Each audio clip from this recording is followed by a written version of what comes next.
জামায়াত ইসলামীর আমির ডাক্তার শফিকুর রহমান বলেছেন, বিএনপিকে জনগণ লাল কার্ড দেখাবে, 13 ফেব্রুয়ারি থেকে জনগণ নতুন একটি বাংলাদেশ পাবে। রাজার ছেলে রাজা হোক, এই মতবাদে জামায়াত বিশ্বাসী নয়। আপনি নিজেও কিছুক্ষণ আগে বলছিলেন জামায়াত ইসলামী পরিবারতন্ত্রের রাজনীতিতে বিশ্বাস করে না, কিন্তু মীর কাসেম আলীর ছেলে ব্যারিস্টার আরমান ঢাকা 14 আসনে জামায়াতের মনোনয়ন পেয়েছেন, নির্বাচন করছেন। পিরোজপুর 1 আসনে মাসুদ সাইদি এবং পিরোজপুর 2 আসনে শামীম সাইদি জামায়াতের মনোনয়ন পেয়েছেন। তারা সাবেক জামায়াত নেতা দেলোয়ার হোসেন সাইদির ছেলে। জামায়াত ইসলামীর সাবেক নেতা মতিউর রহমান নিজামের ছেলে ব্যারিস্টার নজিবুর রহমান মোমেন পাবনা 1 আসন থেকে নির্বাচন করছেন। এগুলো কি পরিবারতন্ত্রের রাজনীতি নয় কিনা? ধন্যবাদ আপনাকে কোশ্চেন করার জন্য। আমরা পরিবারতন্ত্রে ওটাকেই বুঝেছি যে 71-এর পর থেকে বাংলাদেশে দেখবেন যে এক প্রকার একটা স্বৈরতন্ত্র এস্টাবলিশড হয়েছে পরিবারতন্ত্রের মাধ্যমেই। এই যে একটা শেখ হাসিনার ফ্যামিলিতে 52 জন এমপি ছিল, আর আপনি এখানে যেটাকে বলছেন, যেমন ধরেন সাদিক কায়েমের যখন ডাকসু নির্বাচন হলো, আমাদের সেক্রেটারি জেনারেলের যে ছেলে দেখবেন সে বাইকে চালিয়ে তাকে নিয়ে বেড়াচ্ছে।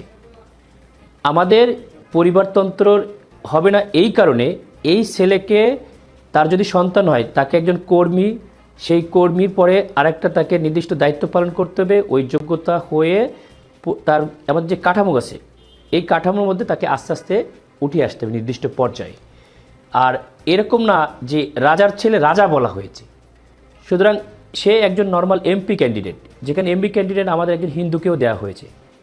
আবার আমাদের দেখছেন যে অন্য অন্য দলের নর্মাল একজন কর্মীকেও দেওয়া হয়েছে। ওই জায়গায় আমাদের নর্মাল যে ব্যক্তিরা একটা ভোটের মাধ্যমে তাকে সিলেক্ট করে, ভোটের মাধ্যমে সিলেক্ট করার পরে তারপরে ওইখানকার স্থানীয় লোকজন যারা ব্যবসায়ী বা এলিট তাদের একটা মতামত হয়। এই মতামতের ভিত্তিতে কিন্তু আমাদের একটা ক্যান্ডিডেট নির্বাচন করা হয়। আমাদের আমির জামাত ছিল মাওলানা মতিউর রহমান নিজামী, তার আগে মরম গোলাম আজম, এখন ডাক্তার শফিকুর রহমান। শফিকুর রহমানের বাড়ি হচ্ছে সিলেট, সেক্রেটারি জেনারেল বাড়ি হচ্ছে খুলনা। এইরকম কে কী দায়িত্বে আসবে এটা কেউ জানে না। রোকনদের ভোটে সারা দেশে একটা গণতান্ত্রিক পন্থায় নির্বাচিত হয়। এটাই হচ্ছে জামাত ইসলামী। আপনি পরিবারতন্ত্র বলতে তারেক রহমানের কথাও বলছিলেন যে খালেদা জিয়া এবং জিয়াউর রহমানের সন্তান হিসেবে এসেছেন, কিন্তু আমরা তো দেখছি যে তিনি বগুড়া গাবতলী উপজেলা থেকে কিন্তু তৃণমূলের রাজনীতি করে এসেছেন। তিনি বিএনপির সিনিয়র যুগ্ম মহাসচিবও ছিলেন।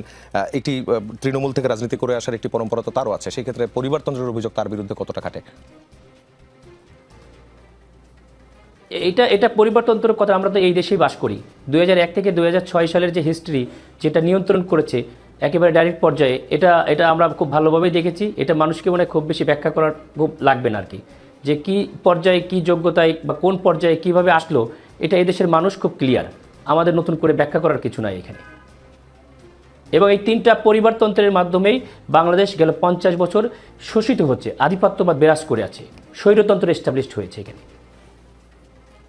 জি, আরেকটা প্রশ্ন। বিএনপির মহাসচিব মির্জা ফখরুল ইসলাম আলমগীর তিনি বলেছেন জামায়াতে ইসলামী দেশকে আফগানিস্তানে পরিণত করতে চায়, জাতিকে পেছনের দিকে নিয়ে যেতে চায়। নারীদের নিয়ে জামায়াতের যে অবস্থান তার সাথে আফগান তালেবান সরকারের অবস্থানের পার্থক্য কোন কোন জায়গায়, কোন জায়গা থেকে আপনি এই বক্তব্যকে ডিনাই করবেন? আমরা বারবার বলেছি যে বাংলাদেশ জামায়াতে ইসলামী একটা সৌহার্দ্য সম্প্রীতির গঠনমূলক রাজনীতিতে বিশ্বাসী। সেটা আমাদের ক্যান্ডিডেট দেখবেন। আমি ওপেন চ্যালেঞ্জ করেছি, আমি কোনো সন্ত্রাস করি নাই, কোনো দুর্নীতি করি না। আজ পর্যন্ত আমার নামে একটা কেস নাই। আমি 20 বছর চিকিৎসা পেশায় আছি। এই 20 বছরে কোনো নারী বলতে পারবে না তাকে আমি কোনো অবহেলা করেছি বা তার প্রতি কোনো খারাপ আচরণ করেছি। আমি কোনো ব্যাংক থেকে লোন নিই নাই, কোনো সন্ত্রাস করি নাই, কোনো চাঁদাবাজি করি নাই।